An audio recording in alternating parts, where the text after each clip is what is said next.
बिस्मिल्लाहिर्रहमानिर्रहीम। अस्सलाम वालेकुम नाज़रीन, मैं हूं कंबर जैदी और डिजिटल मीडिया आप देख रहे हैं। आज सुप्रीम कोर्ट ऑफ पाकिस्तान में एक बहुत बड़ी अपडेट है। सुप्रीम कोर्ट में हम मौजूद हैं। एक केस जो कि दरख्वास्त पिछले दिनों आई और आज जस्टिस काजी फाइज ईसा ने इसको समाअत के लिए मुकर्रर कर दिया है। ये इंतखाबात से मुतल्लिक केस है। 8 फरवरी के जो इंतखाबात हुए हैं उसमें जो रिगिंग हुई है उससे मुतल्लिक केस है और कहा यह गया है कि दोबारा से इंतखाबात करवाए जाएं। अब जो ये दरख्वास्त आई है ये एक ब्रिगेडियर साहब की आई है जो कि रिटायर्ड हैं और इस पर बेंच जो तरतीब दिया गया है इसमें जस्टिस काजी फाइज ईसा, जस्टिस मुसर्रत हिलाली और जस्टिस मोहम्मद अली मजहर शामिल हैं। 2 सुप्रीम कोर्ट के सीनियर रिपोर्टर्स हमारे साथ मौजूद हैं। आज इस पर डिस्कशन करेंगे क्या सुप्रीम कोर्ट से कोई बड़ी अपडेट आ सकती है इलेक्शन के हवाले से। दूसरी इंपॉर्टेंट चीज जो है, मुल्क में अनस्टेबिलिटी बढ़ती जा रही है इलेक्शन को लेके। इस टाइम तकरीबन 7 ऐसे पॉइंट्स मैं आपको बताऊंगा जिसके बायस ये तसव्वुर किया जा रहा है कि ये इलेक्शन वाला जो मामला है ये इतनी आसानी से हल होने वाला मामला नहीं है। ये स्टैब्लिशमेंट के गले की हड्डी क्या बनने जा रहा है वो भी डिस्कस करेंगे इन दोनों जो मेरे मोअज़्ज़िज़ रिपोर्टर्स हजरात हैं। सबसे पहले हसनात मलिक साहब, ये जो दरख्वास्त आई है आउट ऑफ नोवेयर एकदम से हम भी परेशान हो गए कि रिटायर्ड ब्रिगेडियर साहब ने एक दरख्वास्त दायर कर दी कि इंतखाबात के हवाले से। अब इस पर बेंच भी तरतीब दे दिया गया है। हम ये देख रहे हैं कि मुल्क में अनसर्टेनिटी भी बढ़ी है, इंतखाबात को लेके एहतजाज हो रहे हैं। अभी इस टाइम जब मैं ये आपसे बात कर रहा हूँ हैदराबाद जामशोरों में जीडीए जो है एक बहुत बड़ा आप ये कह सकते हैं धरना दिया हुआ है उन्होंने, जो इनका जंक्शन है। सिर्फ ये नहीं, फिर जेयूआईएफ को देखें, पीटीआई को देखें, इत्तेहाद को, बलूचिस्तान बंद है। तो क्या आप देखते हैं कि इस तमाम फिजा के होते हुए सुप्रीम कोर्ट से कोई बड़ा ऑर्डर आ सकता है? देखें, सुप्रीम कोर्ट जो है वो मौजूदा सुप्रीम कोर्ट हम देख रहे हैं कि वो रियासती मफादात नेशनल इंटरेस्ट को भी देख रही है और नेशनल इंटरेस्ट में जो होगा वही होगा। अगर election free and fair national interest में हैं तो वो होंगे। मुझे जो लग रहा है वो ये है कि ये जो पटिशन अमूमन ये ब्रिगेडियर साहब की पटिशन है, अमूमन ये पटिशन जो है दो तरीके हैं। कल से ये बात भी हो रही है कि क्या कौमी असम्बली के दोबारा इलेक्शन हो दिए जाए। पीटीआई क्या इसको मानेंगी, स्टेक होल्डर सारे मानेंगे कि नेशनल असम्बली को? मेरा नहीं ख्याल। दूसरी बात यह है कि हुकूमत तो पीपल्स पार्टी और नून की और एमक्यूएम को मिला के मिल रही है, ज़रूरत नहीं है ना आपको इलेक्शन कराने की। तीसरी बात यह है कि अमूमन हम देखते हैं 3 नवंबर भी हुआ था तो वहाँ टिक्का इकबाल की पटिशन, ऐसी पटिशन होती है कि ताकि इंडोर्समेंट ली जाए सुप्रीम कोर्ट की ना, कि सुप्रीम कोर्ट इसमें कहे कि नहीं है कोई ऑर्गेनाइज नहीं है रिगिंग, अगर कोई इरेगुलरिटीज़ हैं आप 225 में ट्रिब्यूनल में जाए। तो ये पॉसिबिलिटी मुझे ज़्यादा लग रही है कि ये पटिशन जो है ये इससे जो इलेक्शन पूरा प्रोसेस है उसको इंडोर्समेंट के चांसेस मुझे लग रहे हैं। देखना होगा कि चीफ जस्टिस काजी फैसला क्या सोच रहे हैं। बेंच वही है जिसने 13 जनवरी को जो है वो इंट्रा पार्टी इलेक्शन पीटीआई के इलीगल डिक्लेयर किए थे। अब देखना है कि ये पार्टी, ये जो बेंच है, इस बेंच पे पीटीआई एक बड़ी स्टेक होल्डर है, वो इत्मीनान का इजहार करती है। इस बेंच मुझे जो लग रहा है वो ये लग रहा है कि ये पटिशन जो है इसमें सब्सटेंस उस तरह नहीं है, मटेरियल भी नहीं है, तो ये रिजेक्ट भी हो सकती है और एंडोर्समेंट हो गई जी भाई जो भी रेगुलेटरीज हैं जाएं ट्रिब्यूनल में और वहां से मामलात वहाँ अपने से क्लियर आगे चले कराएं। हाई कोर्ट में जाए। लेकिन असरात साहब यहाँ पर एक और पिटिशन रिव्यू की लगी थी, वो इंतखाबी निशान बल्ले वाली। लेकिन अभी तक उस पर वो बाकी तो सारी लगी, भुट्टो की लग गई, अताउल्ला कासमी की लग गई, जैसे आज आपने देखा रशीद साहब की लग गई, ये कालादम वाली लग गई, लेकिन वो अभी तक बल्ले वाली नहीं लगी। मैं एहसास साहब की बात से इत्फाक करते हुए कि ये जो पटिशन इस तरह की आती है ना, ये जिस तरह उन्होंने कहा कि इस वक्त ये पाकिस्तान की जो हिस्ट्री है, मैं पहली दफ़ा देख रहा हूँ कि इस वक्त तमाम अदारे जो है ना वो एक पेज पर है।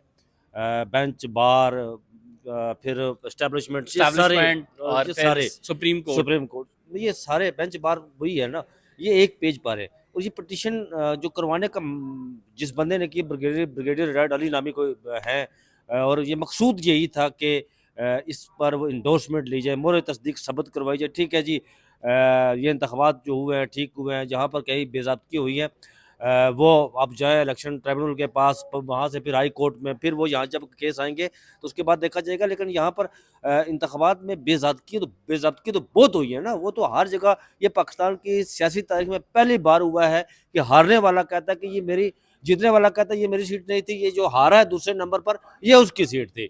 और कई जीते हुए लोग जो है वो अपनी निश्चितता छोड़ रहे हैं, कह रहे हैं कि ये पाकिस्तान तहरीक इंसाफ की निश्चितता है, ये हम बीक नहीं ले रहे। ये पहली बार, और ये मैं समझता हूँ कि इस इंतखाबात के हवाले से अभी देखें इस मुल्क इस वक्त एक अफरा तफरी जो है वो मुल्क के अंदर मौजूद है, और ये इस पर अच्छा हुआ कि ये पिटीशन उन्होंने ली है, और इस पर कोई ना कोई तो फैसला देंगे वो। अच्छा, कोई सियासी अब जमात नहीं आई। देखें ब्रिगेडियर साहब आए हैं। ब्रिगेडियर साहब से आपने जो बात की कि इस तमाम मामले पे एंडोर्समेंट ले ली जाएगी, बेशक नहीं, सुप्रीम कोर्ट यहाँ से expected है। मैं हाँ। कह रहा हूँ कि ऐसे ही होता है, माजी में रहा है। देखें, अगर ऐसी फॉर चीजें एग्जांपल भी- मैंने तो एंडोर्समेंट possibility सारी जी चीजें- जी जी एंडोर्समेंट ले ली जाती है, ठीक है, इस मामले पर वो कहते हैं कि नहीं जी बड़े इंतखाबात हुए हैं, पैसा लगा है और जो नताइज नहीं, वो हैं। एक कल एक आदमी बात कर रहा था कि जी ये भी हो सकता है, क्योंकि यहाँ तो पाकिस्तान में थ्योरी कंस्पिरेसी थ्योरीज चलती है ना, कि जी ये इलेक्शन रिग हो गया, कौमी असम्बली सारे दोबारा हो नहीं, ये और नहीं हो केयर टेकर चलता रहे। लेकिन मुझे ये लग रहा है कि जरूरत नहीं है ना, नून लीग, MQM और पीपल्स पार्टी तीनों मिला के हुकूमत तो बजाय लग रहा है कि बना सकते हैं। 80 सीटें नून लीग की, 54 उनकी हैं और MQM की 150 200 इनके बनते हैं। मैंने आइडियली देखा जाए जो कुछ इस वक्त फॉर्म 45 47 हो गया है, वो तो मामला उसमें है जिक्र पिटीशन में कि नहीं, ये देखें, बात नहीं उसमें नहीं है, फॉर्म ये बात 45 नहीं है, नहीं जो असल वारदात है वो नहीं है, तो फिर क्या बात है? अच्छा फिर किस चीज़ पे? देखें अगर फॉर एग्जांपल हसनात साहब ये सुप्रीम कोर्ट इस पे ठप्पा लगाती है कि इलेक्शन जैसे भी थे हो गए, अब आप ट्रिब्यूनल में मामला लेके जाएं, स्टेबिलिटी का हम जो लेवल देख रहे हैं कि PTI JUIF से मिल रही है, ठीक है, JDA अलग एहतजाज करी है, जमात इस्लामी से आज तहरीक इंसाफ ने अपने राब्ते दोबारा से बहाल किए हैं, इसके साथ अख्तर मिंगल साहब ने इलेक्शंस को नताइज को मुस्तरद कर दिया है, जो ANP है उसने इलेक्शंस के नताइज को मुस्तरद कर दिया है। हर एक ने की है ना, कोई देखें, सियासी पार्टी ऐसी है जैसे इंतखाबात वही मैं आर्ग्यूमेंट बिल्ड कर रहा हूँ कि नवाज शरीफ साहब इस इलेक्शन से नाराज हैं, वो कहते हैं कि मेरे साथ भी हाथ हुआ है, पीपल्स पार्टी चाहती नहीं है कि वो वैसे मैं आए। आपको बताऊं, नवाज शरीफ साहब से कोई हाथ नहीं हुआ, हाथ उन ग्राउंड रियलिटी जो पंजाब में हुई हैं। अब ये कुछ हमारे नवाज शरीफ के फैन क्लब है जो समझ रहा है कि जी नवाज शरीफ के साथ शहबाज शरीफ ने हाथ किया है, ये शहबाज शरीफ के ग्रुप ने, वो मेरा ख्याल है कि ये गलत बात है। कोई किसी ने हाथ नहीं किया नवाज शरीफ के साथ।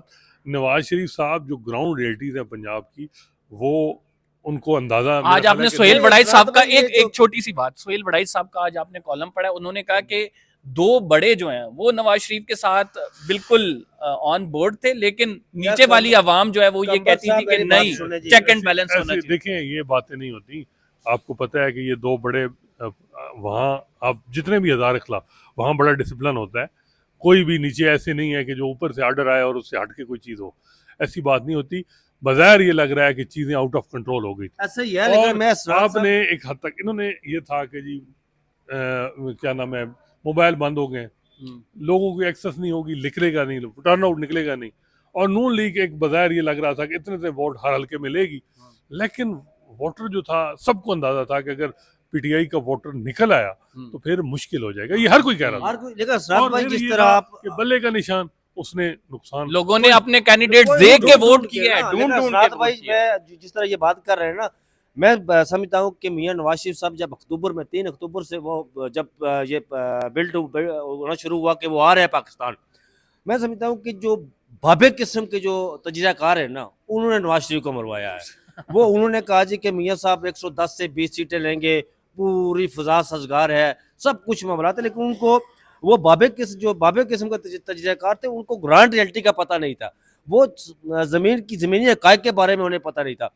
वो वही कुछ फीड करते रहे, जो उनको फीड किया जाता रहा वो वही कहते रहे, जहां से भी फीड लेकिन होता इसमें देखें नवाज शरीफ की भी गलती है ना कि वो अपने मखसूस हल्के और इन तज्जियाकारों पे डिपेंड करते रहे। आपने कैंपेन नहीं की, आपने बयानिया नहीं बनाया, बयानिया कोई आपका बाय करने को तैयार नहीं था। बयानिया क्या बनाते, वो कुछ था ही नहीं। अदलिया के खिलाफ बनाते तो अदलिया में उनके फेवर वाला बंदा बैठा हुआ था, यहाँ से रिलीफ मिल रही है। एस्टैब्लिशमेंट का बनाते तो एस्टैब्लिशमेंट को फेवर कर रहे थे। हसन अयूब बड़े वेल इन्फॉर्म है इस वक्त पाकिस्तान, उनका ट्वीट आया है तकरीबन 10 बजे, वो कहते हैं आइंदा 7 दिन बहुत अहम है। और तो ये रावी खुश्क हो गया जी, ये असरात भाई ये देखे वो डिप्रेशन का शिकार है, ये बात रावी डिप्रेशन का उनके भाई MPA बन गए, वो कोई देखें बात ये है कि मेरा नहीं, वो रावी किसी और को कह रहे हैं वो जो यही कह रहे डिप्रेशन का हैं शिकार है। नवाज शरीफ पूरी कुव्वत के साथ आ रहा है, कोई रुकावट नहीं है, वो यही उनके पिछले ट्वीट उठाकर देखे, वो यही कहते थे पूरी कुव्वत, रोजाना सुबह ट्वीट तो आप क्या समझते हैं जो ट्वीट आई है इसका क्या मतलब है? देखें ये जो पटिशन लगी है ना, ये अब जो एक थ्योरी ये चल रही है कि जी कौमी असम्बली कलअदम हो और फिर केयर टेकर चलती रहे, खबरें उसको लेकिन गलत बात देते ये है हैं कि यार, चीज़ें रावी नहीं दे चीज़ें पा मुझे रहा लग रहा है कि अब आउट ऑफ कंट्रोल है। हाँ आप कंट्रोल इस तरह है कि मौलाना जो है ना उनको वो समझते हैं कि जी या तो वो कहते हैं कि फॉर्म 45 47 फिर मेरे साथ वो मामला क्यों नहीं हुआ। अच्छा वो दूसरा वहाँ वो बलिस्तान में वो कहते हैं कि हमारे कुछ MP बन रहे थे, पहली उनको दफा कराया गया। अजी लश्की रहसानी और महमूद अचकजई ने प्रेस कॉन्फ्रेंस की, यहाँ पर बंदा जीता हुआ है पाकिस्तान तहरीक इंसाफ का। मैं ऐसा तो कभी अच्छा नहीं अच्छा हुआ। मौलाना वो के साथ तो हाजी मसला ये भी है ना, लश्कर मौलाना फील बिट्रेड और एक बिकॉज बंदा जो सोया हुआ उनको था कल, रुए वो रवा सुबह बनाया बता गया दिया एक PDM का, जिसकी बुनियाद पर इमरान खान साहब को गिराया गया। फिर मौलाना साहब से वादे थे सदारत के, आपको तो पता है। और उसके बाद फिर मौलाना साहब को जब इलेक्शन आया उन्होंने कहा लड़ लो जितनी तुम्हारी कुव्वत है, जितने तुमने देखिए वोट लेने मौलाना हैं। अभी भी बयानिया उनके पास था नहीं, मौलाना भी PDM ने हुकूमत गिराई थी, फिर कुछ भी नहीं हो सका देखिए मौलाना का। मौलाना बार्गेनिंग अभी भी वो मे भी CM बलुचिस्तान चाह रहे हो, वो चाह रहे हो। मुझे उनकी ये बात है कि वो अपने ऑब्जेक्टिव में रहते हैं और लेकिन ये अच्छी बात है कि सियासी लोग इकट्ठे मिल रहे हैं। लेकिन ये भी एक है कि अब इसका क्या मामला होगा। बज़ाहिर ये लग रहा है कि इस वक्त प्रेशर जो है वो अदारों पे है, चाहे वो अदलिया है चाहे वो इस्टेब्लिशमेंट है। तो अब इन हालात में अब देखना है कि किस तरह चीज़ें चलें। पर और अवाम वे जीतनी चाहिए, अवाम की जीत होनी चाहिए। ये अवाम का हक है, अवाम के राय को बिल्डोज नहीं और करना चाहिए। ये हमारे ठीक है, ये अच्छी बात होनी हमारा चाहिए। अंदाज़ा गलत हो गया कि इलेक्शन के बाद चीज़ें स्टेबिलिटी की तरफ हाँ, जाएंगी, ये वो भी नहीं है। जो अच्छा मैंने मैंडेट अपने वीलॉग्स में इन्फॉर्म किया था जो स्टेबिलिटी अचीव करना चाह रहे हैं वो इलेक्शन के बाद नहीं होगी, मजीद अफरा तफरी होगी। उसकी वजह यह है कि जो पिक्चर थी वो पहले से इतनी ब्लर थी। ये ग्राउंड रियलिटीज़ का लोगों, मैंने मुख्तलिफ हल्कों के सर्वे किए, ग्राउंड रियलिटीज़ से मुस्लिम लीग नून मगर यार नावाकिफ बात थी। सुने, एक मेरी और बात सुने, मैंने पहले जिक्र असरात भाई को पता है, असरात भाई बुक रीडिंग बहुत करते हैं। पिछली सदी के एक लीडर होकर गुजरे हैं, सिक्का बंद लीडर इमाम खमैनी। जब वो पेरिस से चले थे तो जिस जहाज़ में वो आ रहे थे ना, तो उस जहाज़ के दरमियान वो जो नशिस्तें थी, सीटें थी, उसके बीच में वो उन्होंने चादर बिछाई और सो गए। मतलब तवक्कुल उनका इतना मजबूत था। जब वो तेहरान एयरपोर्ट पर उतरे तो उन्होंने एक जुमला कहा था, और वो जुमला जो है वो उसके खालक वही है, उन्हीं के मुंह से अच्छा लगता है, या फिर इमरान खान के मुंह से, उठ है इंसानों के समुंदर उठ। आज अगर इमरान खान कहे ना कि मैं वो सामने माल रोड पर खड़ा हो जाता हूँ, तो फिर आप देखें कि वो कह सकता है उठ है इंसानों के समुंदर उठ। क्योंकि आवाम जो है पाकिस्तान की, वो एक ही तरह के चेहरे देखकर तंग आ गई है। पिछले 50 साल से नवाज शरीफ आ रहे हैं, शहबाज शरीफ आ रहे हैं, मरियम नवाज आ रही है, फलाना नवाज आ रहा है, ख्वाजा आसिफ आ रहा है, ख्वाजा साद रफीक, ये लोग तंग आ गए हैं। और पहली दफ़ा आप देखें पाकिस्तान तहरीक इंसाफ में नए चेहरे जो है असम्बली में पहुंचे, और वो असरात भाई खंबे जो जीत गए हैं, बड़े बड़े बुर्ज उल्ट गए हैं। खंबे ही कह सकते हैं ना, जिस बंदे ने नवाज शरीफ को हराया है मनसेरा से, वो खंबा ही है ना। और क्या जिसे शहजादा गुस्तासब की या क्या नाम है, वो खंबा ही है। मतलब ये तो कहा कहते थे कि भुट्टो के दौर में हुआ था, खंबे खड़े करूंगा, आपके खंबे भी चौपाल में जीतेंगे, क्या वो हो हुआ गया ये? ना। आपके चौपाल देखिए में अगर कल सुप्रीम कोर्ट सोमवार को इंडोर्स कर देती है इलेक्शन, और क्योंकि इसमें आप कह रहे हैं कि फॉर्म 45 वाला मामला है ही नहीं, वो है नहीं, तो इंडोर्समेंट देखें मार्शल भी लगता है ना, तो अलिया से इंडोर्समेंट ली जाए। जी यस बिल्कुल ठीक है, तो ये इंडोर्समेंट हो गई ना, तो फिर ये आप खाली 4 साल शोरी मचाएंगे। दो ताकतवर इदारे अगर एक पेज पे हों, और नून लीग और पीपल्स पार्टी का तो आप कह सकते हैं ना कानूनी सिंध जो भी था उनका अपना वोट था। अच्छा अब ये और जरदारी साहब को भी अंदाज़ा है कि भाई हम बेनिफिशरी भी हैं, सिंध गवर्नमेंट भी हमारे पास है, इस तरह भी ना जाए। आज वो मौलाना और वो काउंटर भी कर रहे हैं, फैसल कुंडी की मैंने देख रहा था वो प्रेस कॉन्फ्रेंस भी।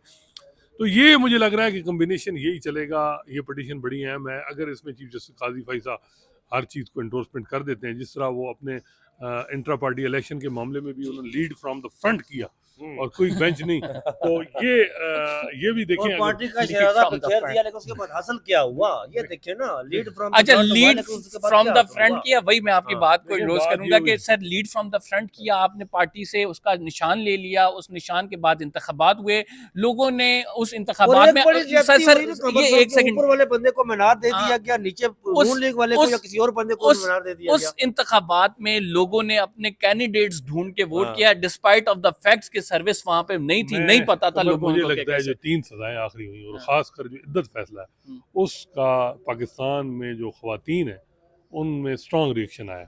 और अगर आप खवातीन के पोलिंग स्टेशन देखें तो जो कुछ हुआ, मेरा ख्याल है कि जो प्लानिंग भी की गई उसका उसके विक्टिम, उसका सबसे बड़ा जो है वो नुकसान वो इस्टेब्लिशमेंट को हुआ। वेरी क्विकली अब मैं मतलब- 2 क्वेश्चन आपसे, हाँ ना में छोटा सा प्रिसाइसली आंसर।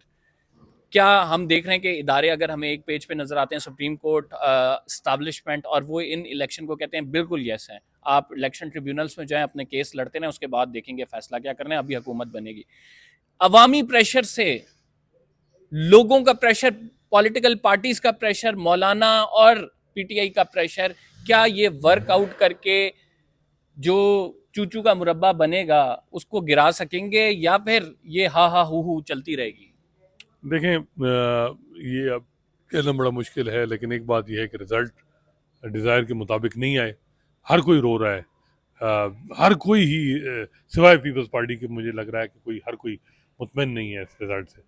तो मुझे लग रहा है कि वही बात है कि इस सिस्टम, दो इदारे अगर इकट्ठे एक पेज पे आए, अदलिया और इस्टेब्लिशमेंट, तो फिर मेरा ख्याल है सिस्टम चलेगा। सिस्टर, आप क्या बिल्कुल ऐसा समझते ही हैं? है। मैं असनाद भाई ने बात ठीक की, लेकिन ये जो जगतू फ्रंट है ना, पीछे भी पीडीएम जब ये महंगाई करेंगे, मुश्किल फैसले करेंगे, तो मुझे नहीं ख्याल लगता कि ये सिस्टम चलेगा। और आखिरी का हमेशा फातेह का होता है, और फातेह इस वक्त अडियाला जेल में बैठा हुआ है, वो उसका आखिरी क्या होगा बस। नाज़रीन, मैं ये समझता हूँ कि ये सिस्टम इस तरह नहीं चल सकता। आपने जो ज़्यादती इलेक्शन में करनी थी वो आपने कर ली है, लोगों को उनका मैंडेट अब पता है, और पीपल्स पार्टी के साथ साथ दीगर जो पार्टियां हैं वो भी इस टाइम पे सरापा एहतजाज हैं, और वो ये कह रहे हैं कि जो कुछ हुआ है वो ज़्यादती हुई है। तो एक नहीं, दो नहीं, आज नहीं, कल नहीं, 1 महीना नहीं, 2 महीने नहीं, ये अल्टीमेटली बात इस मामले पर आनी है कि कुछ ना कुछ ले दे हो के ये मामलात को सेटल किया जाएगा। इतना आसान नहीं है कि ये सिस्टम इसी तरह चलता रहे और इस सिस्टम में जो है ये जो धांधली है इन चीज़ों को एड्रेस ना किया जाए। तो फिलहाल के लिए इतने ही। कंबर ज़ैदी को इजाज़त दीजिए। सुप्रीम कोर्ट ऑफ पाकिस्तान से इंशाल्लाह मुलाकात होगी आपसे अगले व्लॉग में। अगर आपने चैनल को सब्सक्राइब नहीं किया तो सब्सक्राइब ज़रूर कर लें। अल्लाह ने के बाद।